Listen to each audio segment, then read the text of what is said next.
Hello guys, welcome to VS Educational Place. Guys, उम्मीद है आप लोग अच्छे होंगे। गाइस, इस वीडियो में हम करने वाले हैं आरंभिक हड़प्पा काल को, यानी कि आरंभिक हड़प्पा काल के बारे में हम जानेंगे। इस वीडियो से पहले हम हड़प्पा सभ्यता के बारे में बेसिकली जान चुके हैं कि हड़प्पा सभ्यता कहाँ पर है, हड़प्पा सभ्यता को हड़प्पा सभ्यता क्यों कहा जाता है और उसकी भौगोलिक क्षेत्र की विशेषताएं क्या हैं। अगर आपने ये वीडियो नहीं देखी है तो आप वीडियो के डिस्क्रिप्शन में लिंक है, ये वीडियो देख सकते हैं। ये इस यूनिट का दूसरा पार्ट है जिसमें हम जानेंगे आरंभिक हड़प्पा काल क्या है। तो आइए गाइस जान लेते हैं इस समय के बारे में, आरंभिक हड़प्पा काल में क्या हुआ और इसे आरंभिक हड़प्पा काल क्यों कहा गया। क्योंकि उनका विश्वास है, यानी कि जो बहुत से विद्वान हैं उनका विश्वास है कि यह हड़प्पा सभ्यता का निर्माण युग था। संस्कृति एकता की कुछ प्रवृत्तियों के प्रमाण हमें इस काल में मिलते हैं, इसीलिए इन शुरुआती दिनों को, निर्माण की सभ्यता के शुरुआती दिनों को आरंभिक हड़प्पा काल का नाम दिया है विद्वानों ने। तो आइए जानेंगे इस काल के बारे में। दक्षिणी अफगानिस्तान में हमें कुछ ऐसे क्षेत्र मिल जाते हैं जैसे कि मुंडीगक नामक स्थान, जो कि एक ऐसा स्थान है जहां पर व्यापारिक मार्ग पर स्थित रहा होगा, यानी कि इसके माध्यम से ही व्यापार बड़ा होगा। सिंधु सभ्यता के आरंभिक काल में इस स्थान के निवासी शिल्पकृति का उपयोग किया करते थे, जिनसे एक और ईरान और कुछ नगरों, दूसरी ओर बलूचिस्तान के कुछ नगरों में संघर्ष का हमें पता चलता है। खानाबदोश समूहों के कुछ समूहों द्वारा पड़ाव डालने की धीमी शुरुआत से हमें इस स्थान पे घनी आबादी वाले नगर देखने को मिल जाते हैं। इस बात से यह प्रमाण मिलते हैं कि यह ऊंची दीवारें हुआ करती थी, जिसमें धूप में सुखाई गई ईंटों के वर्गाकार बुर्ज थे। एक विशाल भवन जिसमें खंभों की कतारें थी, महल के रूप में पहचाना जा सकता है। दूसरा विशाल भवन मंदिर जैसा प्रतीत होता है, जिसमें मिट्टी के बर्तन अनेक मिले हैं अलग अलग किस्मों के। वे लोग प्राकृतिक सजावट के रूप में चिड़ियाओं, लंबे सींग वाले जंगली बकरे, बैल और पीपल जैसे पेड़ों को चित्रित किया करते थे। अपने बर्तनों के ऊपर पक्की मिट्टी की बनी हुई स्त्रियों की छोटी छोटी मूर्तियां हुआ करती थी, जो कि बलूचिस्तान की बस्तियों में पाई गई मूर्तियों से मिलती जुलती हैं। ये कांसे के, यानी कि बलूचिस्तान की मूर्तियां और इस इलाके में पाई गई मूर्तियां वो मिलती जुलती हैं। ये कांसे के मुठदार कुल्हाड़ियों और बसूलों का उपयोग किया करते थे हथियार के रूप में।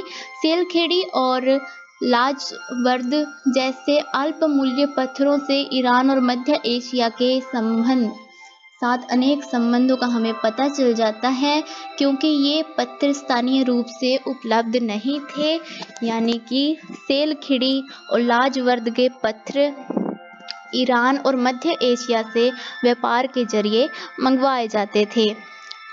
क्वेटा घाटी की अगर हम बात करें तो मुंडीगक के दक्षिणी पूर्व में क्वेटा घाटी है, जहां पर दत्ता नामक का स्थान है। बड़ी बड़ी ईंटों से घर बनाए गए थे, जिनका संबंध 3री शताब्दी ईसा पूर्व से आरंभ है माना जाता है। कई प्रकार से चित्रकारी है मिट्टी के बर्तनों के ऊपर, जो कि मुंडीगक में पाए गए मिट्टी के बर्तनों के जैसी ही है। ये लोग पक्की मिट्टी की मोहरें और तांबे की वस्तुओं का उपयोग किया करते थे।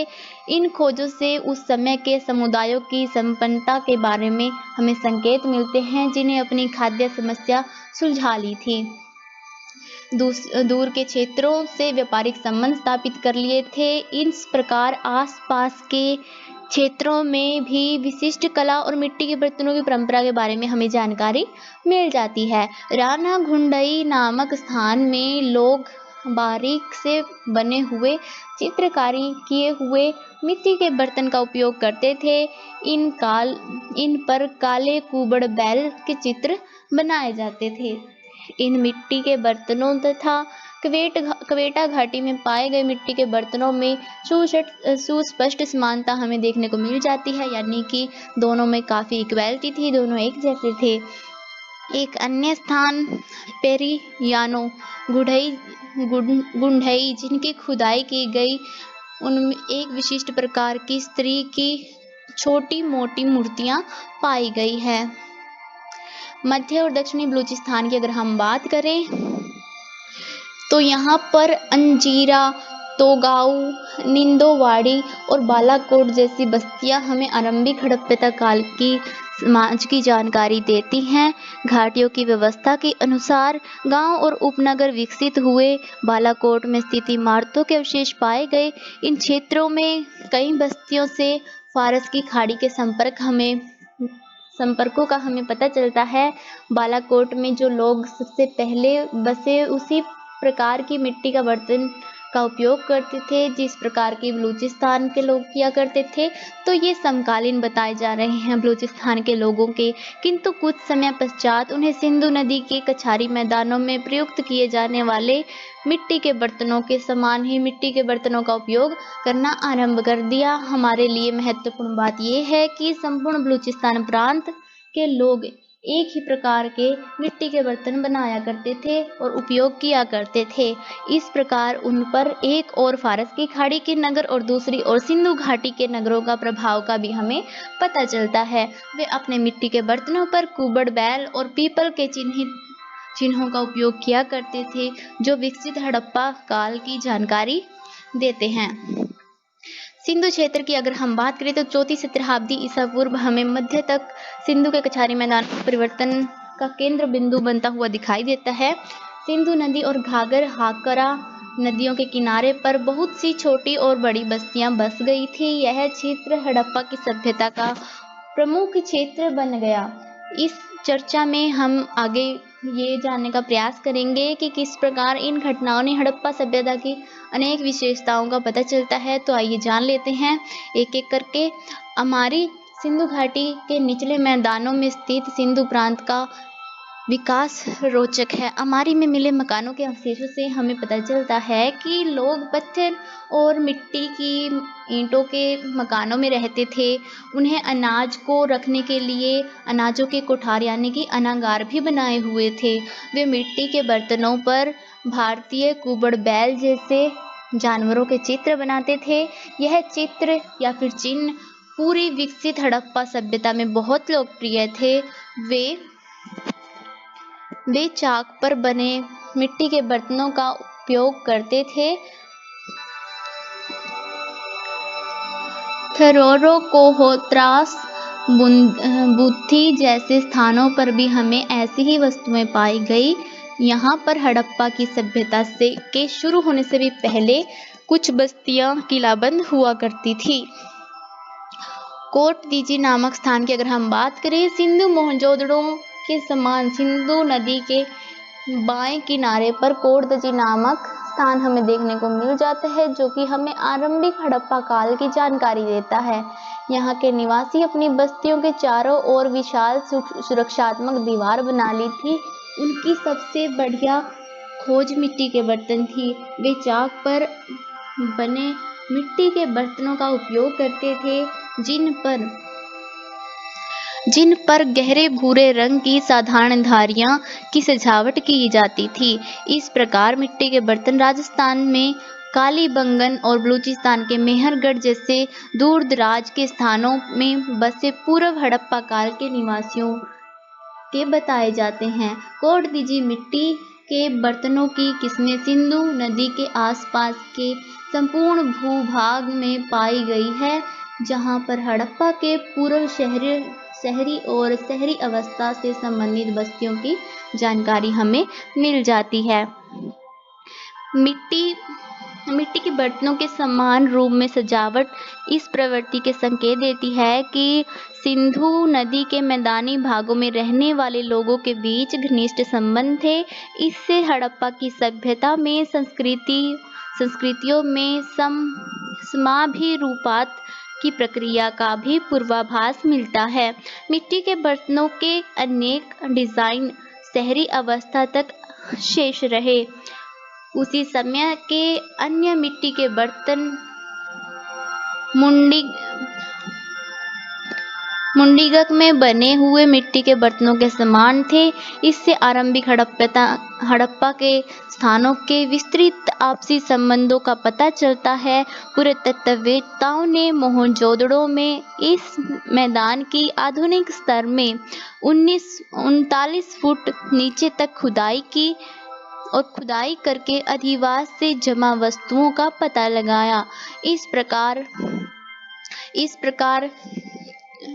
चान्होदड़ो नामक स्थान पर आरंभिक हड़प्पा के मकानों का पता चलता है। मोहनजोदड़ो में शुरू के स्तर तक खुदाई नहीं हो पाई, परंतु अनेक पुरातत्ववेत्ताओं का ये मानना है कि उनका रहन सहन के ढंग आरंभिक हड़प्पा की संस्कृति की जानकारी देते हैं, जो संभवतः कोटदीजी की संस्कृति से मेल खाती है। मेहरगढ़ की अगर हम बात करें तो इस स्थान के बारे में हम पहले भी पढ़ चुके हैं। हड़प्पा के शहरीकरण की पूर्ववर्ती काल में मेहरगढ़ के लोगों ने एक संपन्न उपनगर बसाया हुआ था। वे पत्थरों से कई प्रकार की मालाएं बनाते थे। कीमती पत्थर लाजावर्द मणि का उपयोग किया जाता था, जो केवल मध्य एशिया के बदख्शां क्षेत्र में पाया जाता है। बहुत सी मोहरें और ठप्पों का भी पता चलता है, जो आपसी लेन देन में प्राधिकरण के चिन्ह के रूप में इन मोहरों का उपयोग बताते हैं, यानी कि व्यापारिक सामान के ऊपर इन मोहरों को लगाया जाता था, ये इसका यूज हुआ करता था। मेहरगढ़ के पास मोहरों का उपयोग संभवतः व्यापारियों द्वारा दूर दराज के क्षेत्रों में सामान भेजने के लिए किया जाता था। गुणवत्ता की गारंटी देने के लिए इन मोहरों का उपयोग होता होगा। मिट्टी के बर्तनों के डिजाइन मिट्टी की बनी मूर्तियों, तांबे और पत्थरों की वस्तुओं से पता चलता है कि इन लोगों का ईरान के निकटवर्ती नगरों के साथ घनिष्ठ संबंध रहा था। मेहरगढ़ के लोगों द्वारा उपयोग किए गए अधिकतर मिट्टी के बर्तन दम्ब, सदांत और कवेटा घाटी की बस्तियों में सदा प्रयुक्त किए जाने वाले बर्तनों से मिलते हैं। इसके अतिरिक्त मिट्टी की बनी स्त्रियों की मूर्तियां भी मिली हैं। वे झोब घाटी में पाई गई मूर्तियों से बहुत ज़्यादा मिलती जुलती हैं। तो इन समानताओं से उस क्षेत्र में रहने वाले समुदायों के बीच निकटता के संबंधों का हमें पता चलता है। रहमान ढेरी नामक स्थान की अगर हम बात करें तो वहाँ पर भी हमें कुछ बस्तियाँ मिली हैं, जो कि आरंभिक हड़प्पा काल के लोगों की बताई जाती हैं। रहमान ढेगरी नामक स्थान आरंभिक सिंधु उपनगर की खुदाई की गई थी, तो उसमें हमें उपनगर मिला था, आयताकार का था, और इसमें सड़कें, गलियां, घर नियोजित ढंग से बनाए गए थे। इस उपनगर की सुरक्षा के लिए एक विशाल दीवार भी थी। यहाँ भी फिरोजी और लावर्द के मनके मिले थे, जो इससे उनके मध्य एशिया के साथ संबंधों का पता चलता है। बर्तनों के टुकड़ों पर पाए गए असंख्य भित्ति चित्र हड़प्पा लिपि के पूर्व सूचक हो सकते हैं। इस क्षेत्र में मिट्टी के बर्तनों की स्वतंत्र परंपरा धीरे धीरे बदल गई और कोटदर्जी के मिट्टी के बर्तनों के समान मिट्टी के बर्तनों ने स्थान ले लिया। पत्थर, तांबे और कांसे से बनी मोहरें और औजार भी हमें मिलते हैं। तरकाई किले की अगर हम बात करें तो बन्नू क्षेत्र के उत्तर पश्चिम सीमा प्रांत में तरकाई किले की किलाबंदी के प्रमाण हमें मिले हैं। पुरातत्ववेत्ताओं ने खाद्यान्नों के बहुत सारे नमूने खोज निकाले हैं, जिनमें गेहूं और जौ, मूंग, मसूर की दालें, देसी मटर की किस्में शामिल हैं। फसल काटने के औजारों का भी पता चलता है। उसी क्षेत्र में लीवान नामक स्थान पर पत्थर के औजार बनाने के बहुत से कारखानों का भी पता चला है। हड़प्पा के निवासी और उनके पूर्वज लोहे और तांबे के बारे में बिल्कुल भी जानकारी नहीं रखते थे, अतः अधिकतर लोग पत्थर से बने औजारों का उपयोग किया करते थे। इसलिए कुछ स्थानों पर जहां अच्छी श्रेणी का पत्थर उपलब्ध था, बड़ी संख्या में औजार बनाए जाते थे और उसके बाद उन औजारों को दूर दूर नगरों में, गाँव में भेज दिया जाता था। लीवान में लोग पत्थर के कुल्हाड़े, हथौड़े, चक्कियाँ आदि बनाया करते थे। इस समय के लिए वे निकटवर्ती क्षेत्रों से भी उपयुक्त चट्टाने पत्थर मंगवाते थे। लाजवर्द की उपस्थिति और मिट्टी की बनी मूर्तियों के पाए जाने से मध्य एशिया के संबंधों का जो पता चलता है, उस समय में भी आपस में संबंध हुआ करते थे मध्य एशिया के साथ। सायारा खोला नामक स्थान पर, जो पश्चिम पंजाब के उत्तरी किनारे पर स्थित है, एक अन्य आरंभिक हड़प्पा बस्ती का पता चलता है। यहाँ पर भी लोग कोटदीजी जैसे मिट्टी के बर्तनों का उपयोग करते हैं। पंजाब और बहावलपुर, इन क्षेत्रों की अगर हम बात करें तो पश्चिम पंजाब में हड़प्पा प्रसिद्ध है। एक खुदाई के दौरान शहरीकरण की अवस्था में पहले की बस्तियों की खोज की गई थी। दुर्भाग्यवश अब तक उनकी खुदाई नहीं हुई है। यहाँ पाई गई मिट्टी के बर्तन कोटदीजी के बर्तनों के समान हैं।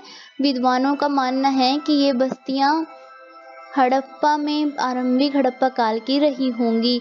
बहावलपुर क्षेत्र में हाकरा नदी की खुदाई, हाकरा नदी की सूखी तलहटी में आरंभिक हड़प्पा काल के लगभग 40 स्थानों का पता लगा है, जो कि कोटदीजी में पाए गए मिट्टी के बर्तनों से यहाँ पर आरंभिक हड़प्पा सभ्यता का पता चलता है। इन स्थानों में बस्ती के रूप में बस्ती के स्वरूप की तुलनात्मक विश्लेषण से यह पता चलता है कि आरंभिक हड़प्पा काल में कई प्रकार के मकान हुआ करते थे, जबकि कई स्थानों में साधारण गांव ही थे और उनमें से कुछ स्थानों पर विशिष्ट औद्योगिक कार्य होता था। इसलिए हम देख सकते हैं कि अधिकतर स्थानों का औसत आकार लगभग 5 से 6 एकड़ था। गमनवाला 27.3 हेक्टेयर क्षेत्र में फैला था। इसका अर्थ है कि गमनवाला कालीबंगन के हड़प्पा काल के उपनगर में बड़ा था। इन उपनगरों में कृषि कार्यों के अतिरिक्त अवश्य ही प्रशासन और औद्योगिक कार्य हुआ करते थे। कालीबंगन के बारे में जान लेते हैं, जो कि आरंभिक हड़प्पा काल के ही प्रमाण देता है। उत्तरी राजस्थान में है ये क्षेत्र। यहाँ पर लोग कच्ची ईंटों के मकानों में रहते थे। इन कच्ची ईंटों का मानक आकार होता था। वे बस्तियों के चारों तरफ एक दीवार बनाया करते थे। उन लोगों द्वारा प्रयुक्त मिट्टी के बर्तनों का आकार और डिजाइन दूसरे क्षेत्रों में पाए जाने वाले बर्तनों और डिजाइनों से बिल्कुल अलग था। फिर भी मिट्टी के कुछ बर्तन कोटदीजी में पाए जाने वाले बर्तनों के जैसे ही थे। बलि स्तंभ जैसे मिट्टी के बर्तन के कुछ नमूने का प्रयोग शहरी चरण के दौरान किया जाने लगा। इसके अतिरिक्त एक महत्वपूर्ण खोज थी जोते हुए खेतों का तल। इससे सिद्ध होता है कि उस समय के किसान हल के बारे में जानते थे। पुराने हालात में किसान केवल बीज छितराकर बो सकते थे या खेतों की खुदाई के लिए फावड़े कुदालों का उपयोग किया करते थे। हल से कोई भी व्यक्ति बहुत कम मेहनत से गहरी खुदाई कर सकता था, इसलिए इसे खेती का उन्नत औजार समझा जाता था, जिसमें खाद्य उत्पादनों को बढ़ाने की शक्ति हुआ करती थी। तो इस तरह के कुछ बर्तन हुआ करते थे उस समय में, जिस तरह के इमेज में देख सकते हैं आप। इसके बाद घाघर नदी, जो कि भारत में है, सूखी तलहटी में आरंभिक हड़प्पा के अनेक बस्तियां पाई गई हैं। ये बस्तियां उन जल मार्गों के पास पाई गई हैं जो विलुप्त हो गई हैं। सोथी, बाड़ा और सीसीवाला जैसी बस्तियां, जो कि मिट्टी के बर्तनों की शैलियां प्रचलित थी, वह कालीबंगन की मिट्टी के बर्तनों जैसी शैली अपनाते थे, यानी कि इनके मिट्टी के बर्तन एक जैसे हुआ करते थे। ऐसा प्रतीत होता है कि राजस्थान में खेतड़ी की तांबे की खानों का उपयोग आरंभिक हड़प्पा काल में ही शुरू हो गया था।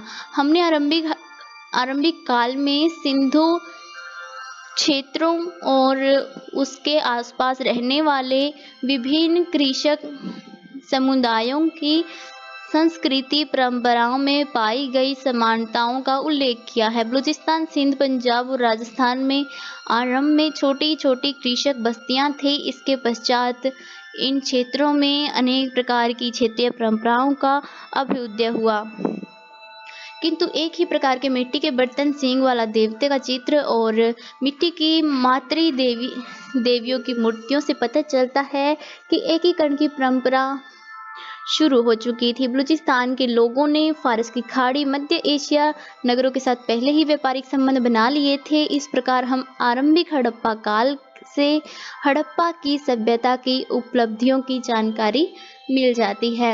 हमने लगभग 3000 वर्षों में हुई घटनाओं के बारे में पढ़ लिया है, यानी कि हम लगभग 3000 वर्ष के बारे में पढ़ चुके हैं, स्टडी कर चुके हैं। इस काल के दौरान किसानों ने सिंधु नदी की कछारी जलोढ़ मैदानों में बस्तियां बसाई। ये समुदाय तांबे, कांसे और पत्थर के औजार बनाने का काम सीख चुके थे। श्रम से अधिक उत्पादकता प्राप्त करने के लिए वे हल और पहिए वाली गाड़ी का उपयोग किया करते थे। ईरान में भेड़ बकरियां पाली जाने का प्रचलन था। इसके विपरीत सिंधु घाटी में गाय भैंस जैसे पशुओं को पाले जाने का प्रचलन था। इससे उन्हें यातायात और खेती के लिए पशु शक्ति का उपयोग करना का बेहतर अवसर मिला। इस दौरान मिट्टी के बर्तनों को बनाने की परंपरा धीरे धीरे एक रूपता लेने लगी। कोडदीजी में जो विशेष प्रकार के मिट्टी के बर्तन सबसे पहले पाए जाते थे, वो आरंभिक हड़प्पा काल में वे बलूचिस्तान, पंजाब और राजस्थान के समतल क्षेत्रों में पाए जाने लगे। मिट्टी की मातृ देवियों की मूर्तियों और सींगदार देवता का रूपांकन कोडदीजी और कालाबंगन में भी पाए गए। कुछ समुदायों में अपने घरों के चारों ओर ऊंची ऊंची दीवारें भी बना ली थी। इन दीवारों के निर्माण के पीछे कुछ परियोजना रही होगी, यह हमें मालूम नहीं है इस टाइम। हो सकता है कि ये दीवारें दूसरे समुदायों से सुरक्षित रहने के लिए बनाई गई हो या फिर बाढ़ से बचने के लिए बनाई गई हो। ये सभी घटनाएं फारस की खाड़ी और मेसोपोटामिया की समकालीन बस्तियों के साथ अधिक व्यापक संबंधों के संदर्भ में घटित हो रही थी। तो आइए अब जान लेते हैं हड़प्पा की सभ्यता का उदय कैसे हुआ, अभ्युदय कैसे हुआ। प्रायोगिक और वैचारिक एकीकरण की इस प्रक्रिया में हड़प्पा की सभ्यता का उदय हुआ। हड़प्पा सभ्यता का इस सभ्यता की उत्पत्ति से संबंधित प्रक्रिया अस्पष्ट है, क्योंकि उनकी लिपियों का अध्ययन नहीं किया जा सकता। अभी तक हम नहीं जानते कि वो उन्होंने क्या लिखा था, उनकी लैंग्वेज क्या थी। अनेक बस्तियों की खुदाई में पाए जाने की जरूरत है। बस्तियों की खुदाई की जाने की जरूरत है। ऊपर कुछ सामान्य प्रक्रियाओं की रूपरेखा प्रस्तुत की गई है। उन्नत और सिंधु घाटी के उर्वर मैदानों में खेती करने तथा उन्नत प्रौद्योगिक के प्रयोग से खाद्यान्न उत्पादन में बढ़ोतरी हुई होगी। इससे अधिकांश खाद्यान्नों की संभावना पैदा हुई। इसके कारण जनसंख्या में भी वृद्धि हुई।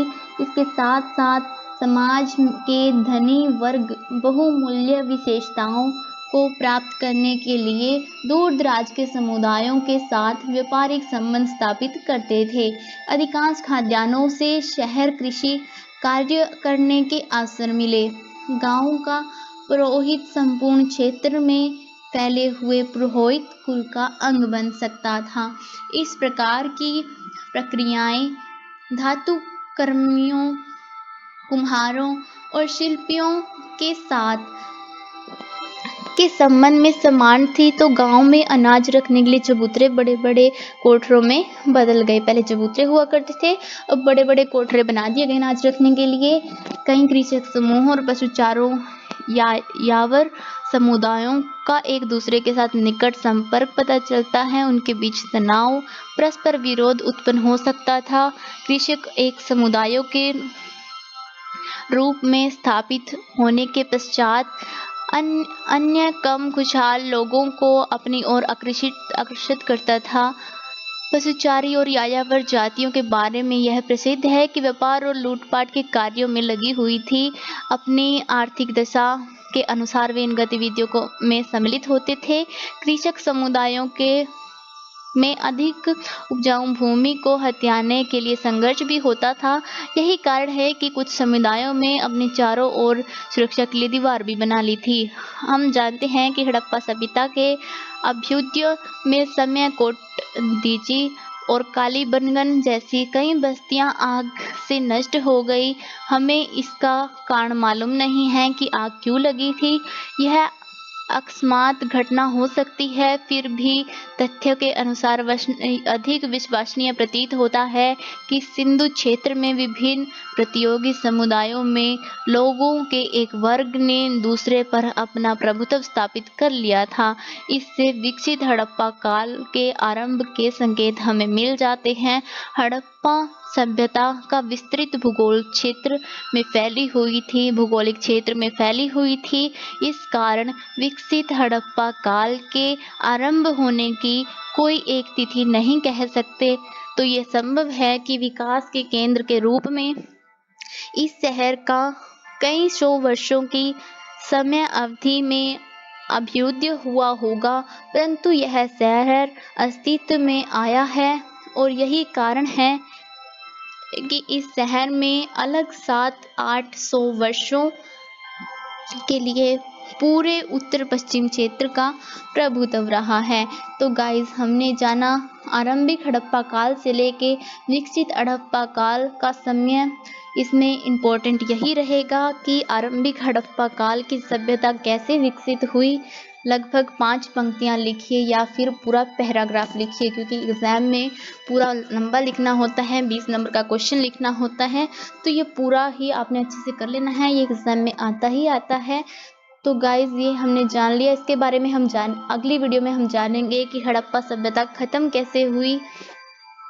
इस वीडियो में इतना ही। अगर आपको वीडियो अच्छी लगी हो तो वीडियो को लाइक और चैनल को सब्सक्राइब ज़रूर कर दें। बेल आइकन प्रेस कर दें ताकि इन फ्यूचर आपको ऐसी ही वीडियो मिलती रहें और उसके नोटिफिकेशन आपको मिल जाएं। Thank you for watching guys. Please guys, like, subscribe and share. जय हिंद, जय भारत।